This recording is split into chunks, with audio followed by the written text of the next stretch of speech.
Good morning, it is Thursday and just been at my first job, if you can call it that. Had a phone call yesterday to have a look at a dumper in Carlisle. The park brake was tight. Now normally I do work for this company, it's a Mechlac dumper. So when I got here, there's two JCB dumpers kicking about. There's a Mechlac dumper and there was a Thwaites dumper I spotted. I went over to the Mechlac dumper, had away with the driver. Oh no, it's not this one. It's not this one. Then I went and found somebody else and they says, oh yeah, it's the oldest one on the site. Its handbrake's terrible to put on. You need arms like Arnold Schwarzenegger. So anyway, he showed us which dumper it was and absolutely fine. Oh, I think there was somebody at this machine. Well, they were at this other machine here. It needed a new battery, so I told them about it, and he sorted the handbrake on it too. So it's a good job it wasn't like 3 hours away. Yeah? Not that you'd probably get a dumper breakdown that's 3 hours away, but you know what I mean. Waste of my time. Right, so it's 10 to 9 now. I'm going to run through the workshop, pick up a couple of bits and then head out west today. I've got another dumper to go and see. That's a Thwaites dumper. What's wrong with it? Oh, it's brakes again. It's been sat for a while and the brakes won't release, so I'll go and have a look at that. And then that 235 that I gassed the air conditioning up, I think I told you, I can't remember if I did or not, but after I re-gassed the system, after fitting that o-ring that was squashed, it blew nice and cold for a couple of hours and then started to blow warm again. So I'm still not out the woods with this aircon carry-on like. So anyway, I'll go and have a look at that this afternoon. Yeah, probably the day put in then. But we'll see. Might get something else squeezed into. There's a 2.5 ton digger, but it's to the side of Carlisle. So I was going to get that tomorrow. Okay, right, 9 ton Thwaites dumper. Yeah, the problem with this is there's absolutely no brake pedal at all. I've got the floor plate out, as you can see, taking this cover off the brake reservoir. I've got fluid in there, so I think the seals in the cylinder have packed in. Joys. So I don't know what to do, whether to strip it and just have a look and see what the seals are like. I don't know if you can get seal kits for them or whether you just buy a whole new assembly. Where's the brake cylinder at? Can't even show you because I can't see it myself. Oh, it's there, look. But it's been sat a while and they've got to go and use it, and evidently they can't. Oh, what's the chances of getting this sorted for tomorrow? Joys. I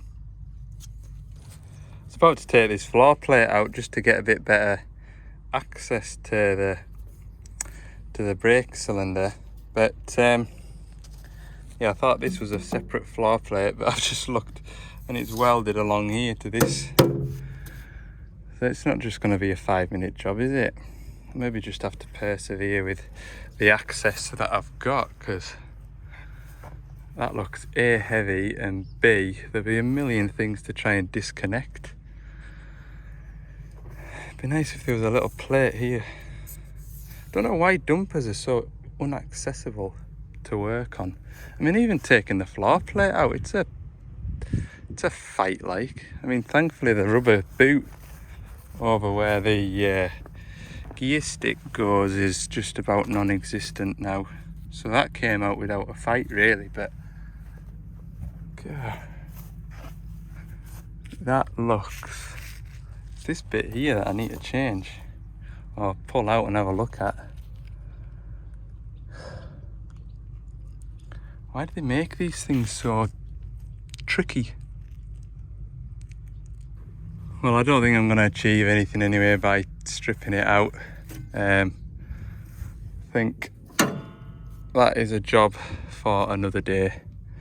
Maybe even tomorrow if I can get bits for it. I can squeeze that kind of work in. I've only got that 2.5 tonner to go to tomorrow, so if I can go and get that done and come back here, and that'll be the day put in tomorrow, as long as the phone doesn't ring in the next 24 hours. What's the chances of that happening? Right, I'll get the details off it and phone around, see what sort of money we're talking. Right, my trusty 235. Hopefully this will be the last time I need the aircon gear for an air conditioning fault. I don't mind using the aircon gear when I've to draw the gas out to do something with the heater box, or when someone's put a shovel through the radiator. That's fine, I can work with that. It's these pesky blooming gas it up, everything's nice and cool, and then 2 days later, oh, it's all gone. Yeah, I don't like these jobs one bit. Anyway, yeah, I'm gonna get it turned around and parked handily next to the van and have a bit more investigation. Like I say, I'm a little bit suspicious, but again, like the owner was saying, before I put the heater motor actuator on the machine, there was never a bother with the air conditioning, and after I put that heater valve in it, I think the machine sat for a month or so, and then it went on to that job where you saw me at it last week, and yeah, so it has to be something that I've done. Has to be. What I've got the correct O-ring for going under the cab, so my instinct is to pull that pipe off again and replace it with the correct one. I mean, well, the one from Doosan anyway, but that's really all I've got to go on. And like I say, all I've done with the machine is take the gas out of it, replace that heater valve, put those 2 pipes back on under the cab and re-gas it. So it has to be something I've done,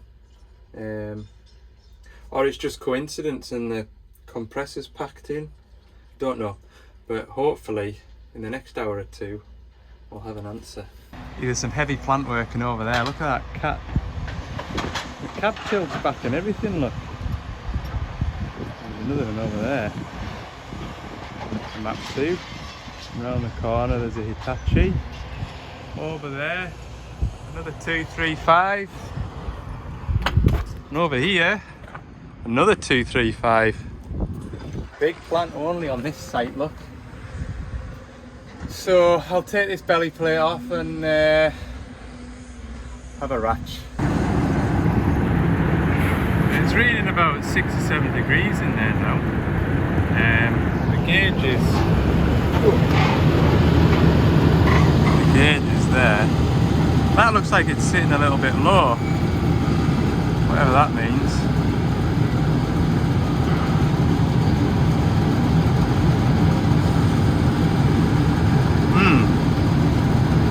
That's the air conditioning compressor kicking in. So when the compressor kicks in, the gauge goes down, and when it kicks out like that, it flicks back up there, which I think is right.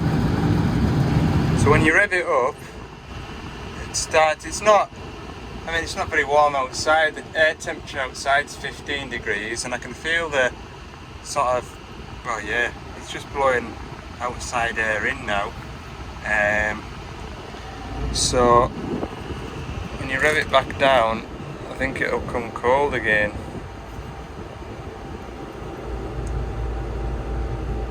Yeah, you can feel the difference there now. That is definitely air conditioned air coming through. When the machine's revving up, it is just fresh air getting blown through. So what does that mean, I wonder? I think I'm going to make a couple of phone calls to some people that might know the answer.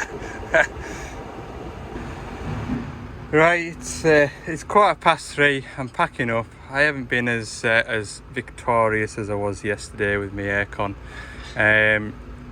Having scoured the internet and Google and one thing or another, I think the expansion valve isn't working correctly. My high pressure side is low and my low pressure side is just about within spec, and the compressor's just kicking in and out as though you would expect the air conditioning to be low, you know, the pressure to be low, as though it wants gassing up. But I've re-gassed it and it's absolutely spot on with the amount of gas that's in the system. But yeah, I think from everything that I've read and learnt, expansion valve, and I talked to one of our other engineers who'd had problems with a 225, needs something similar. So he's saying expansion valve, just a bit of a pain really, because it's back in and underneath that seat there. So yeah, something to look forward to when I get back from the holiday then, isn't it? I think. Oh dear. I mean, look at the puddle of water from the you know, the doodah. This pipe here is cold, which is your low pressure side. This pipe here is warm, which is your high pressure side.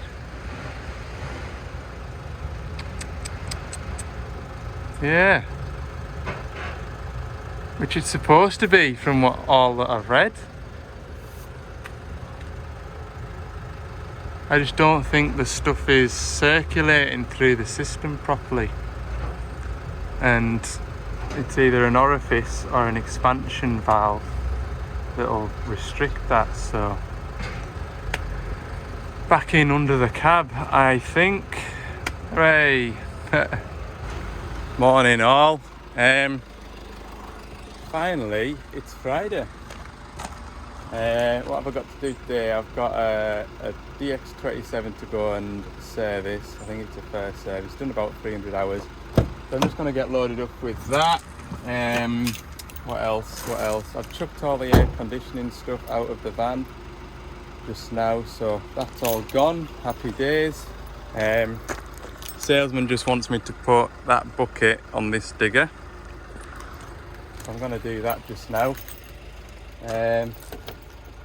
And then hopefully that brake pedal cylinder will be in. It was promised to us that I'd have it today. So with a bit of luck, I'll come back through from the 27 service and I'll be able to go and do that brake cylinder. I need to put some mineral oil on the van, because evidently track machines and loading shovels don't have brake fluid as such. So I'm not used to carrying it. But I know I've got some in the stores there from when I have done bits and pieces, so I'll grab some brake fluid. Yeah, so that's the plan for today. Hopefully the phone doesn't ring and I can just get my head down, get these jobs done, and whatever's left over, there's not too much to be fair.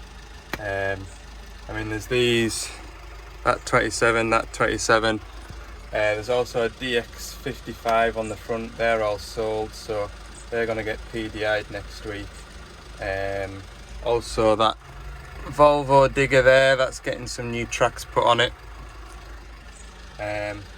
So if I'm back at a reasonable time this afternoon, I'll put the tracks on that digger probably. That'll put the rest of the afternoon in. Then I'm taking the van up to Mercedes Commercials, leaving that with them, and happy holidays for me. Now I was going to, I know when I last went on holiday, so I'll save up some footage and drop a couple of videos, but you've essentially seen everything that I've been up to over the last few weeks, and I haven't really got anything left over. There was a couple of comments, there's been a couple of comments as well asking if I've been onto the farm doing any more tractoring. Unfortunately, I haven't. Last weekend there, I had the chance to do a day's field work, and then my mate, the contractor, he was asking if I was available on Saturday, but I wasn't for other reasons, so the opportunities have been there. But to give you an update on what's going on the farm, we put the first wheats, no, not the first wheats, the oilseed rape was drilled into all the barley stubble, so there's 3 fields of oilseed rape drilled, that's all done. The second wheat stubbles have had a cover crop drilled into them. So they'll be, I think, what was it, white radish he was saying, and something else has gone into them for over winter time, and then they'll get put into barley. That was sort of jokered in, so the joker and just like an air drill, drilled in that way. And then the first wheats will be going into the rape stubble probably while I'm on holiday, no doubt.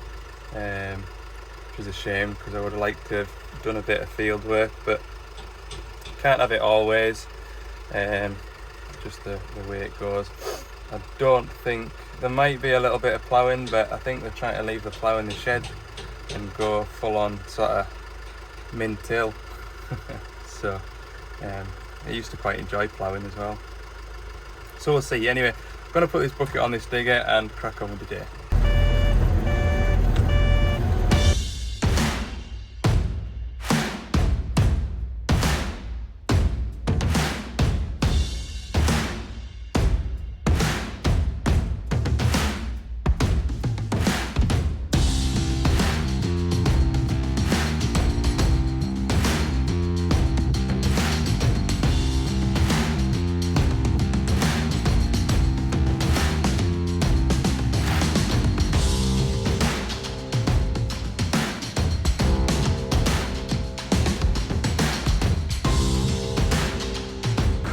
Well, I'm no scientist, but never in the creation of man will that bucket ever fit that hitch.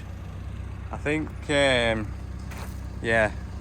think that bucket isn't meant for this machine, is it? Sound job. Oh well, there's definitely a reason why that bucket wasn't on. I'll scop it up the back of the, scop it up there. If anybody wants it's a bit of a mounding bucket, isn't it? There's one at Carlisle, not in great shape, but it ain't gonna go with that digger anyway. Right, I'm loaded up. Do you know, I always start the little clip with it right, and I've noticed it, and it's only when I'm editing the video that I'm like, I need to stop saying right so much. Very direct. Anyway, I've got my service on the van, this little 27. I had a quick glance, I couldn't see any mineral oil on the shelf for this brake job later, but I'm going to worry about that because I'm going to be coming back past anyway to collect the cylinder because it's not in yet. So I'll worry about that later, because this 27, I'm trying to catch it between concrete pours, so I'll that's what the crack is. Right right, I'm here. Ooh, watch that concrete. I'm here at this DX27. I'm going to service it. Now it's the first service which just gets the engine oil and hydraulic oil filter changed. However, the customer mentioned that it's dying out a bit and the inline filter is looking a bit choked, so I'll do fuel filters as well. I'll check all the fuel lines as well, because my experience with these is quite often you get I mean, look how tight that cable tie is on that filter there, on that fuel pipe there. It's not hard to imagine that it's slightly restricted, so I'm gonna go through all the fuel lines, make sure everything's okay there as well. So I'll take this panel off and just check all the fuel lines back to the tank, which is underneath the floor here. So anyway, we'll double check the service schedule. Like I say, it's the first service. Dan puts the schedule in. Final drive oil, I'm sure the final drive oil will be to change as well, if I can find it on here. The travel reduction gear gets serviced first time at 250 hours. So we'll do the final drives as well. And yeah, I did have I think it was maybe a comment on Instagram. Someone was asking me if I changed the slow reduction gearbox on the mini diggers. These diggers, 19s, 10s, none of them have reduction gearboxes in it. It's only when you get to the 8.5 tonners that they have the reduction gearboxes in. So one less thing to worry about. It's just a motor straight onto the slew bearing. Yeah, right, I'll get the hub turned so that they're lined up. Glorious day today, like. I know we've got a lot of weather coming in on the weekend. It's going to be very wet. So we'll make the most of today.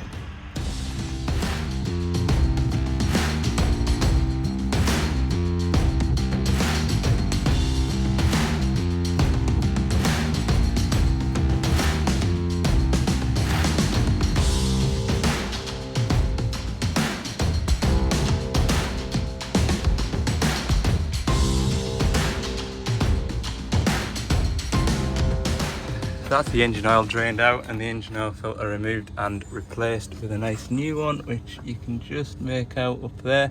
It's not the nicest of filters to get at. I was lucky with that one. In the past, when you have the factory fitted filters, they can be so tight and stubborn to come off, but that one was really well behaved. So yeah, that's all done. Next I'll change this filter now. In my experience, when I've changed this filter, it's got the glass bowl on the bottom. The new filter comes with just this piece on, screwed straight into the bottom. And in the past, when I've swapped the bowl onto the new filter, they just never sit right.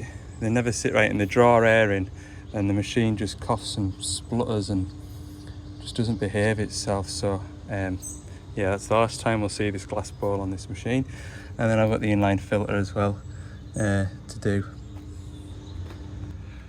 So that's my 2 fuel filters changed. I've bled all the fuel through, so hopefully when we go to start the machine it should fire up straight into life. I'll replace both the filters, and then I'll just slacken that bleed screw there, pump on this bulb primer here until I've got no air left coming out of here, which actually takes a long time. You do get a lot of fuel coming through, but there's still a lot of air bubbles in it, so you just got to keep going, make a small mess, and yeah, once you've got solid fuel coming out of there, just pump it half a dozen times.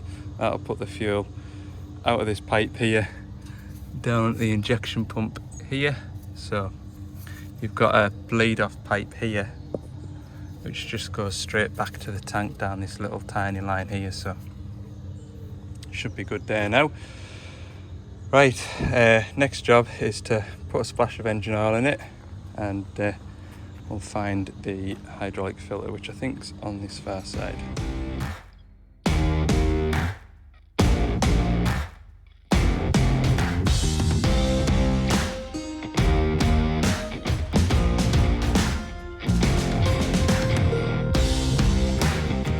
And that's the hydraulic filter changed. You can tell by that time lapse it's a bit of a messy job, and it was tight enough. So all that remains now, obviously I've got my arms stretched out and my hydraulic oil level is nowhere to be seen.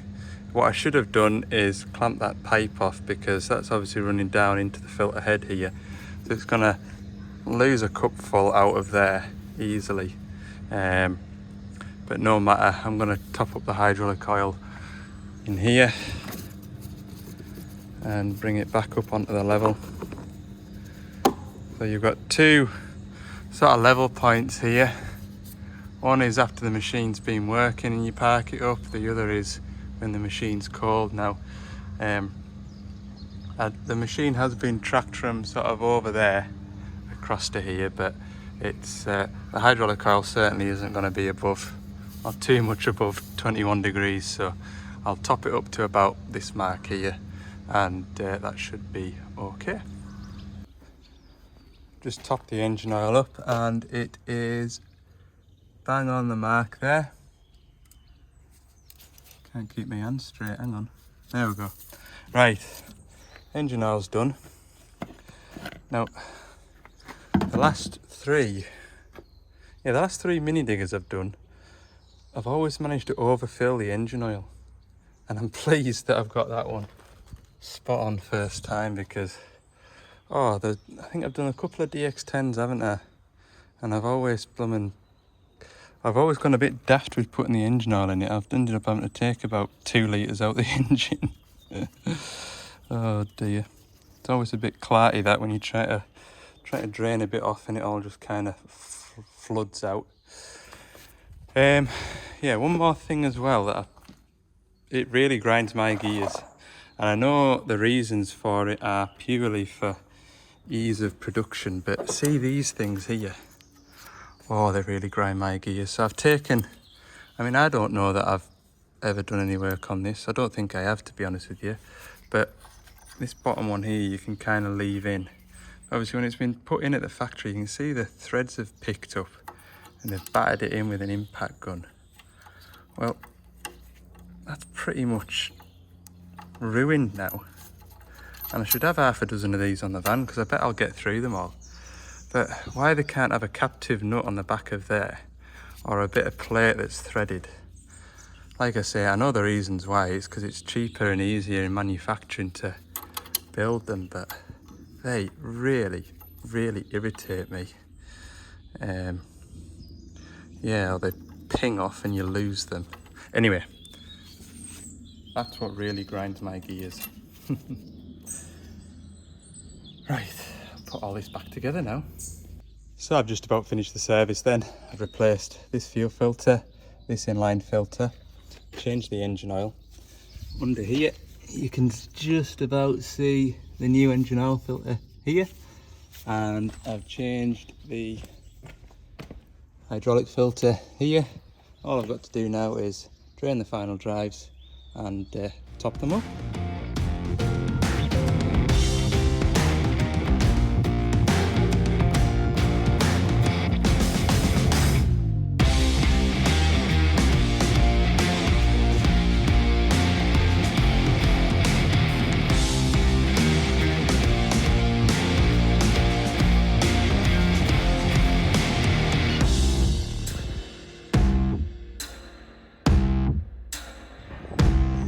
So what I've been doing while what I've been doing while the hubs drain out is I've just been tracing this fuel hose. So it comes down here, down the back of the filler neck. Now quite often I've found that cable tie is zipped so tight that it's, I think more so because obviously these hydraulic pumps are going to get warm and it just warms all the rubbers, and I've found that the zip tie on there kind of clamps the fuel feed pipe shut, but that's not too bad. I'm happy with that. And then it runs under here and under the seat base here, in among all these pilot pipes. You can well imagine it getting trapped in here, but this one's actually all right, so I'm happy to put that back together. But it's a bit of a performance getting it out, because you've got 1, 2, 3, 4, 5, 6 plates to take out, but it is what it is. It is what it is. So yeah, I'll give this a clean out and then put it all back together. I'm happy that there's no restrictions anyway. Okay. Right, 12 o'clock. Everything's changed. Oil's changed. Hub's done. Filter's done. Have a quick walk over it and make sure the machine behaves as it should, and hopefully the No, brake pedal cylinder is in for that thwaites dumper, and that'll definitely put the rest of the afternoon in.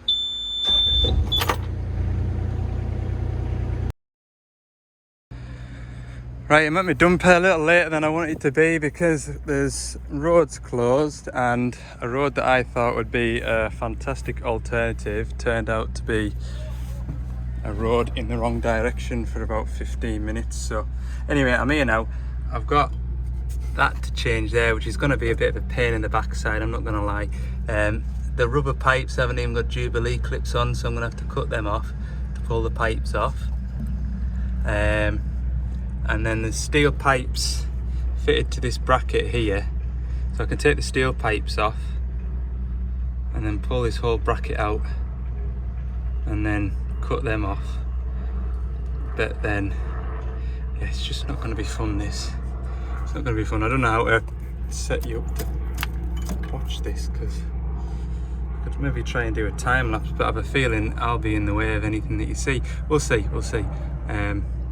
But yeah, this isn't going to be fun. I thought I'll take the 4 bolts out the back of here, pull that pin out of there, that pin there, but it's seized, like ain't no moving that. So yeah, I'm going to enjoy this one, last job before I go on holiday. Hooray! So with a little help of me bodywork manoeuvre, just had to bend that lip up ever so slightly. I mean, you can hardly tell, but I've got it out ish. Wasn't maybe as bad as I made everybody think it was. But yeah, I've just got them pipes to take off. I can strip it out. Hopefully we'll be winning after that. I've got some Jubilee clips in the van, so it'll not matter if I damage these. They're a bit fiddly, these, if I remember. You can kind of pop them open somehow, or just get a 4.5 inch grinder and just, there we go, pop that one. Tell you for something for free, they ain't going back on. They ain't going back on. My finger's in the way, I'm sorry. There we go. Right, we're flying. I'll just put a couple of pipe clamps on them. I've got a whole, in fact I might drain the reservoir, because the stuff that's in there, it's black dark anyway, so it'll not hurt to freshen the stuff up, will it? Right, I'll just grab my tin of juice and give that a good squirt up, because I bet you they'll take a bit of doing. They've never been moved. Look at all the muck that's built up in here. I mean, that'd be the reason why the seal's gone. All that stuff has just worked its way inside there. Right, I'll chuck it on the muck. I'm not even going to put it in the van to do, because it'll just get muck everywhere. I'll clean all this lot out and sweep it onto the floor.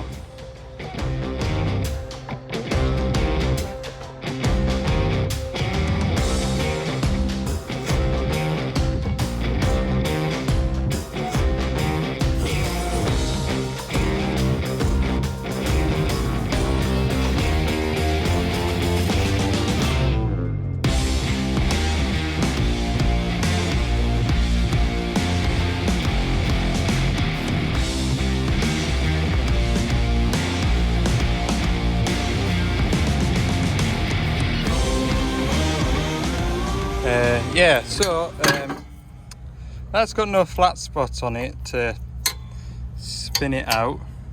This pin in here is seized at this end here, so you can see how it's splaying apart. What else can I tell you? I can take this piece out probably with a set of Stilsons, but I've still got to screw the new one in. So I think I'm as well stripping this down, taking that out, because I'm going to need to adjust it and all sorts anyway, so that's what I'm going to do. Now it's simple, but look at the state of that in there. Is it any wonder the brakes aren't working? Maybe with a bit of WD-40 you could get it kind of... Yeah, it's starting to work its way back up, but anyway, better with a new one, innit? Especially if it's brakes, it's a safety thing. Right, I'll strip this all down and mess around. It's not taken as long as I expected so far.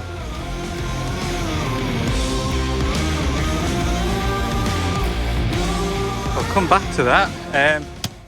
The coochie digger over there won't start. Guess I'm in the wrong place at the wrong time. Hopefully I don't need any tools that I've left on that mudguard.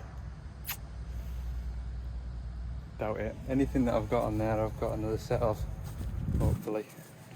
I'm going to have a look at this Takuchi. There's concrete arrived, so it's all go. Well, it was all go there for a second.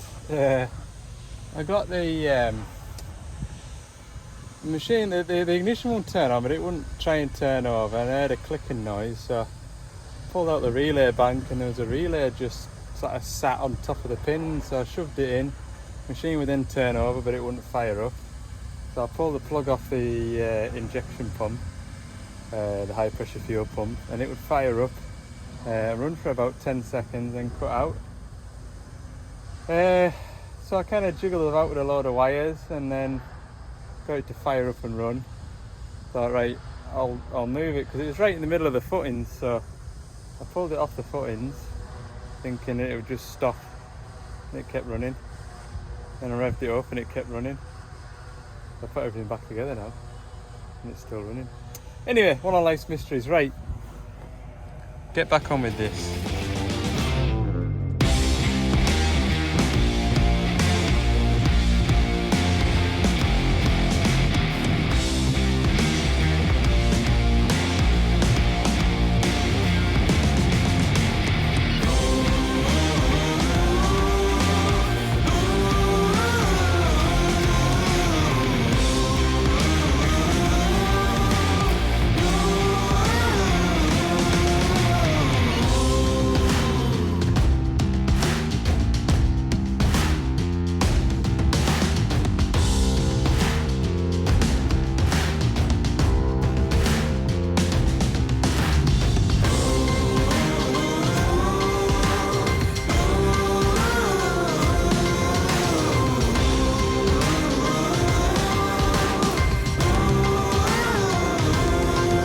Right, it is 26 minutes past 4. I've got the brakes bled up on that dumper. Do you know, I'm pleased. I nearly just took half a bottle of mineral oil that was in the workshop there. And I thought, oh, do you know what? I'll just get a brand new bottle, and I know it's the right stuff because you don't know who's put what in what. And you know, I've used about 3/4 of a litre there, bleeding those brakes up. But the machine starts and stops. Well, it would start, but it now stops. So yeah, happy days with that. That Takuchi, he's tracked it off the site, parked it next to the dumper there. He left it for 20 minutes, went back to it, it started and ran, so I've fixed that as well, apparently. But yeah, all's well. I know I said it the other day, I was going to, well, the last time I went on holiday, I did say, didn't I, that I was going to try and get some scraps and some bits and pieces from other videos that didn't make it to the edit, and put a couple of videos out while I was on holiday just to kind of keep the ball rolling. But to be honest with you, I find when I'm editing the videos, I don't like pull jobs out to save, because I think when I'm doing the videos, you're sort of seeing a day in the life, and you know, to move a job out of there, it kind of interrupts the story of what's happening throughout the day. So I haven't got anything saved up for while I'm away, so unfortunately you'll be down 3 videos next week. But hopefully when I get back from my holiday and I go on the training course, I might get enough from the training course to do a video on the Wednesday, and then it'll be back to business as usual for the Friday's video. Right, I better head on up and drop this van off to get some work done in it while I'm away. So yeah, thanks very much for watching. Keep up with the comments, don't forget to like, and for more bits and pieces that I've done this week anyway, have a look at Ali's Digger Diary on TikTok and Instagram. Have a good weekend everyone. And look after yourselves next week, because I'll not be around to keep an eye on you. See ya.